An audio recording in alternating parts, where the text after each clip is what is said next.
यहाँ सब क्या है पता ही नहीं है, लेकिन घन के किनारे के बराबर है। ऐसा नहीं कह रहा है कि मतलब अर्धगोला का व्यास 5 है, समझ में आ रहा है, और मतलब घन का जो मतलब लंबाई है वो भी 5 है, ऐसा कुछ नहीं कर रहा। कोई अंक का यहाँ चर्चा ही नहीं किया। सबसे पहले हम लोग इसमें क्या करेंगे बच्चे, मानेंगे। क्या करेंगे हम लोग, मानेंगे, है ना। तो इसकी जो भुजा है किसका, घन का, सबसे पहले घन का भुजा कर देते हैं। तो घन की भुजा को मान लेते हैं एल इकाई। क्या मान लेते हैं, एल इकाई। बहुत बच्चे का आप जहन में एक प्रश्न उठता होगा, सर ये एल इकाई क्या है। तो बच्चे ये एल इकाई यह है कि जब कोई भी अंक में मीटर, सेंटीमीटर, किलोमीटर ये सब नहीं रहे तो उसको इकाई या मात्रक से हम लोग लिखते हैं। तो हम लोग जो एल माने, इसकी जो लंबाई को, किसकी मतलब घनाकार भुजा की जो लंबाई को माने एल, समझ में आ रहा है ना। तो वह सेंटीमीटर में नहीं माने, न तो किलोमीटर, न तो मीटर, न तो मिलीमीटर, ऐसा कुछ में नहीं माने। इसीलिए यहाँ पे क्या लिखेंगे बच्चे, इकाई। समझ में आ गया। तो घन का आपस में हम लोग पढ़े हैं कि सभी भुजा क्या होता है, बराबर होता है, यानी लंबाई चौड़ाई जो होती है घन का, सब क्या होता है बच्चे, बराबर होता है। समझ में आ गया, कोई दिक्कत। तो हमने यहाँ लिखेंगे हिसाब संख्या कितना हो गया, हिसाब संख्या 5। 5 में क्या कह रहा है ना, घनाकार ब्लॉक, यही ना कह रहा था।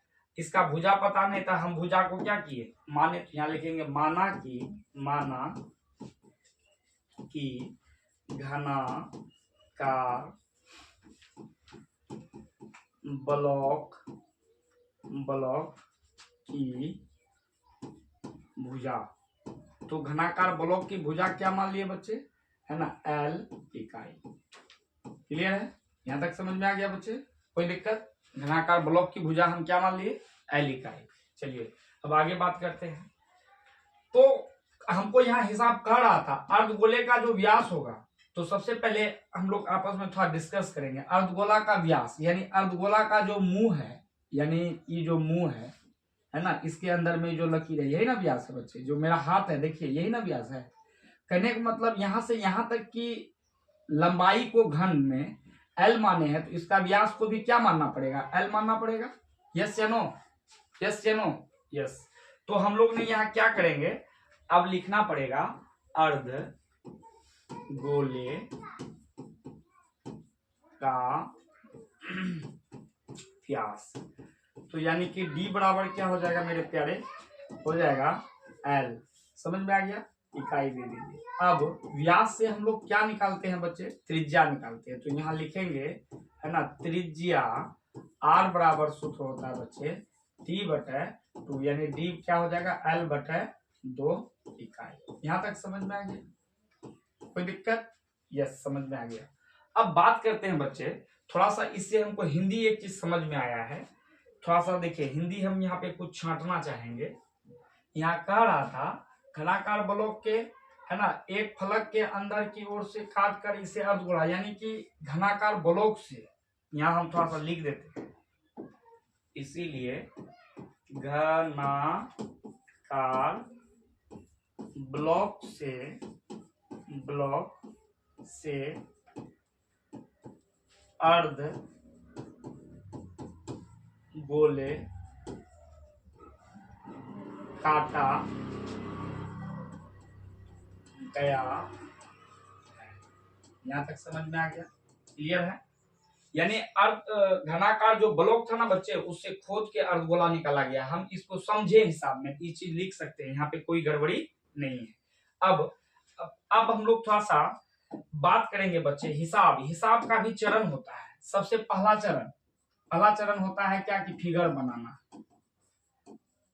जैसे अभी हम लोग क्षतिपूर्ति चैप्टर पढ़ रहे हैं ना बच्चे, उसका पहला चरण क्या है कि हिसाब को पढ़ के फिगर बनाना। दूसरा चरण क्या है कि इसका हिंदी सेटिंग करना, हिंदी को सेट करना। समझ में आ रहा बच्चे।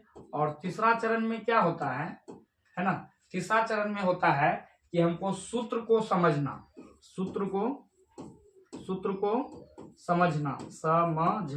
समझना। और मेरा चौथा जो चरण होता है बच्चे, क्या होता है, जो कहता है वह निकालना, यानी जो कहता है ना, वह क्या करना, निकालना। यहाँ तक क्लियर है। तो बच्चे सबसे पहले हम इस हिसाब में क्या किए, आप सबको समझ में आ गया होगा। फिगर पहले फिगर को हम पढ़ लें, उसके बाद हिंदी को हमने क्या किया, सेट किया, जो आपने यहाँ देखा। उसके बाद अब सूत्र समझना, तीसरा चरण में सूत्र आप समझिए कि यहाँ पे हम निकालेंगे क्या, यही चीज मेन चीज होता है। बोलता शेष बचे ठोस का पृष्ठ क्षेत्रफल। अच्छा आप एक चीज बताइए बच्चे, समझने में कमी नहीं करना है।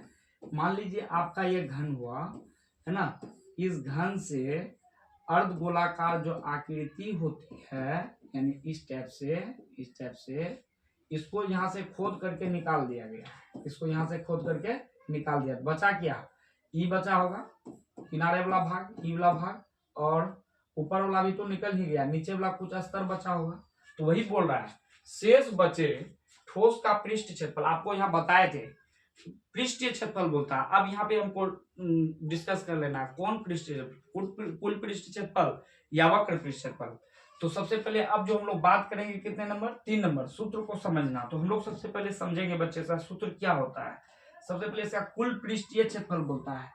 तो कुल पृष्ठ क्षेत्रफल मतलब कुल वाला सूत्र नहीं लगाना है। 13.1 जो चैप्टर बना है शायद कहीं कुल का क्षेत्रफल लगा है, नहीं तो सब में वक्र को हम लोग वक्र पृष्ठ क्षेत्रफल ठोक करके सूत्र लगाते हैं। बस उसी तरह इसमें भी आपको समझिए शेष बचे है ना, बोलता है ठोस का पृष्ठीय क्षेत्रफल, कौन, कुल पृष्ठ क्षेत्रफल नहीं, वक्र पृष्ठ क्षेत्रफल। तो क्या हो जाएगा, इसमें क्या है, घन का वक्र पृष्ठ क्षेत्रफल क्या दिया हमें, घन दिया है। तो घन का सबसे पहले यहाँ कुल लगेगा बच्चे, घन का कुल पृष्ठ क्षेत्रफल लगेगा प्लस, और इससे क्या निकला है, अर्धगोले का वक्र पृष्ठ क्षेत्रफल लगेगा, अर्धगोले का वक्र लगेगा बच्चे।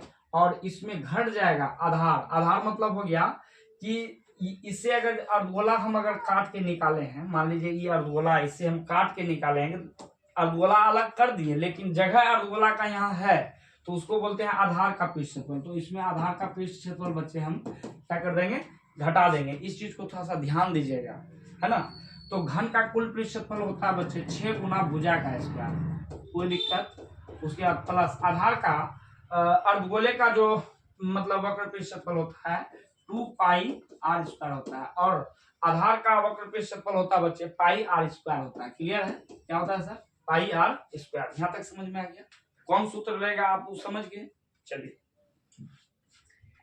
अब हिंदी सर क्या लिखेंगे, शेष बचे ठोस का पृष्ठ क्षेत्रफल, बस वही चीज को हम यहाँ लिख देंगे। इसीलिए शेष बचे ठोस का वक्र पृष्ठीय क्षेत्रफल। क्लियर है बच्चे, वक्र पृष्ठीय क्षेत्रफल। तो हम यहाँ बराबर देंगे। तो किसका किसका पृष्ठ क्षेत्रफल, सबसे पहले इसमें जो घन है इसका कुल पृष्ठ क्षेत्रफल, उसके बाद अर्धगोले का वक्र पृष्ठ क्षेत्रफल, उसके बाद आधार का वक्र पृष्ठ क्षेत्रफल, बस वही चीज हम यहाँ लिखेंगे, है ना। क्या कि घन का कुल पृष्ठीय क्षेत्रफल में जोड़ देंगे बाबू अर्धगोले का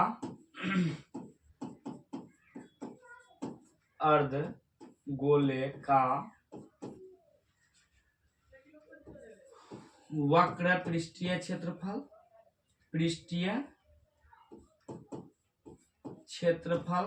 ठीक है। और इसमें क्या करेंगे बच्चे, हम घटा देंगे, क्या कर देंगे, घटा देंगे किसका पृष्ठ क्षेत्रफल, है ना, आधार का पृष्ठ क्षेत्रफल। यहाँ तक कोई दिक्कत बच्चे, आधार का वक्र पृष्ठीय क्षेत्रफल। यहाँ पे दिक्कत नहीं करना है बच्चे, थोड़ा सा समझने का प्रयास कीजिए। क्या दिया है कि घन का कुल पृष्ठ क्षेत्रफल होता है बच्चे 6 गुना भुजा का स्क्वायर, यहाँ लिख दिए, कोई दिक्कत, प्लस अर्धगोले का वक्र पृष्ठ क्षेत्रफल क्या होता है, तो बताइएगा, अर्धगोले का 2 पाई आर स्क्वायर। आप सबको ये सब चीज हम बेसिक में पढ़ा दिए हैं बच्चे, है ना। बेसिक पार्ट 1 पार्ट 2 करके हमारे YouTube channel genius online classes में डाल दिए हैं, वहां से आप लोग इसका सहारा ले सकते हैं। और बता रहा बच्चे आधार का वक्र पृष्ठ क्षेत्रफल, तो आधार का वक्र पृष्ठ क्षेत्रफल होता है पाई आर स्क्वायर होता है। क्लियर है, तो हमने यहाँ लिखेंगे 6 गुना, बच्चे हमको बता रहा भुजा स्क्वायर, तो भुजा किसका है, घन का है, तो यहाँ पे हम लिख दिए घनाकार ब्लॉक का भुजा कितना है L। तो यहाँ पे हम लिख सकते हैं बच्चे एल का square plus 2 pi R square में बच्चे 1 पाई आर स्क्वायर घटा देंगे। 1 पाई आर स्क्वायर किसका है? तो आधार का वक्र क्षेत्रफल। तो आप लोग फिगर में ऐसा गलती नहीं कीजिएगा, है ना, हमारे पास स्पेस की कमी थी इसीलिए हम फिगर में ही लिख दिए हैं। तो 2 पाई आर स्क्वायर में बच्चे 1 पाई आर स्क्वायर घट जाएगा। कितना पाई आर स्क्वायर बचेगा बच्चे? हमारे बचेगा 1 पाई का आर स्क्वायर। यहाँ तक क्लियर है? तो बच्चे हम क्या करेंगे यहाँ 6 गुना एल स्क्वायर का मतलब हो गया एल का स्क्वायर प्लस पाई का मान हम नहीं रखेंगे, पाई ही रहने देते हैं। अब बच्चे हमें यहाँ बता रहा है ना, गुना, यानी पाई और आर स्क्वायर के बीच में किस चीज का संबंध है बच्चे? गुना का है। तो आर स्क्वायर, आर किसका है? तो आर सर है ना, यहाँ पे अर्धगोले का वक्र क्षेत्रफल का है, क्षेत्रफल का है। तो हमारे पास क्या दिया है? इसका त्रिज्या l/2। तो हम यहाँ क्या लिख देंगे? l/2। और सूत्र में हमें स्क्वायर दिया है, यहाँ पे स्क्वायर दे दिया है। क्लियर है? अब इसको हम कैसे लिखेंगे बच्चे? अगला नेक्स्ट पेज को हम लेते हैं। तो अगले के लिए हो जाएगा 6 गुना एल स्क्वायर हो जाएगा। उसके बाद हो जाएगा बच्चे हमारा क्या हो जाएगा? बच क्या गया था, देख लें थोड़ा, बच गया था पाई गुना एल स्क्वायर। तो हमने यहाँ पे लिख देंगे, है ना, प्लस में था प्लस पाई गुना एल स्क्वायर, एल का स्क्वायर, एल स्क्वायर होगा 2 का नीचे स्क्वायर था, 2 का स्क्वायर तो 4 होगा बच्चे, कोई दिक्कत नहीं ना। तो यहाँ पे लिख देंगे हम कितना बराबर, है ना, 6l स्क्वायर प्लस कितना हो जाएगा पाई एल स्क्वायर/4। तो इसका नीचे क्या मान लेंगे बच्चे? 1। तो 1 और 4 का लघुत्तम कितना हो जाता है? 1 4 का मतलब लघुत्तम 4 हो जाएगा। उसके बाद 1 से 4 में भाग लगाएंगे बच्चे, कितना हो जाएगा? 4। तो 6 चौक 24l स्क्वायर प्लस क्या हो जाएगा? Pi L square. क्लियर है बच्चे? समझ में आ गया? तो यहाँ पे हम कुछ एक काम कर सकते हैं इस हिसाब में बच्चे। अच्छा, इसको इस सब को हम ब्रैकेट में डाल सकते हैं। चलिए ब्रैकेट में डाल दी। यस गुरुजी, ब्रैकेट में मान लीजिए डाल दिए। अब इसका आगे हम 1 से गुना कर सकते हैं, क्योंकि 1 से इस सब में गुना करने के बाद कितना होता है बच्चे? 1 ही होता है। तो हम यहाँ पे क्या लिख दिए? 1 से क्या कर दिए? इस सब में गुना कर दिए। तो एक काम कर लेते हैं बच्चे कि E1/4 यानी E1 और E4 नीचे जो बचा था इसको लेके बाहर चले गए। अब हमारे पास इस ब्रैकेट के अंदर में मिल क्या रहा? एल स्क्वायर मिल रहा है, एल स्क्वायर पर लिख दिए। और बच क्या गया बच्चे? हमारे पास बच गया ना सर 24 बच गया, प्लस और क्या बच गया? और बच्चे क्या बच गया हमारे पास? पाई बच गया। तो बच्चे यही आपका इतना इकाई में, है ना, आंसर होगा। यहाँ तक क्लियर है बच्चे? मैं उम्मीद करता हूँ आप लोग से कि समझ में आ गया होगा। सबसे पहले आप लोग को अगर समझ में आ गया है तो एक बार स्क्रीनशॉट ले लेंगे। हम बैठ जाते हैं एक बार इन्हें स्क्रीनशॉट लेने और अगला को भी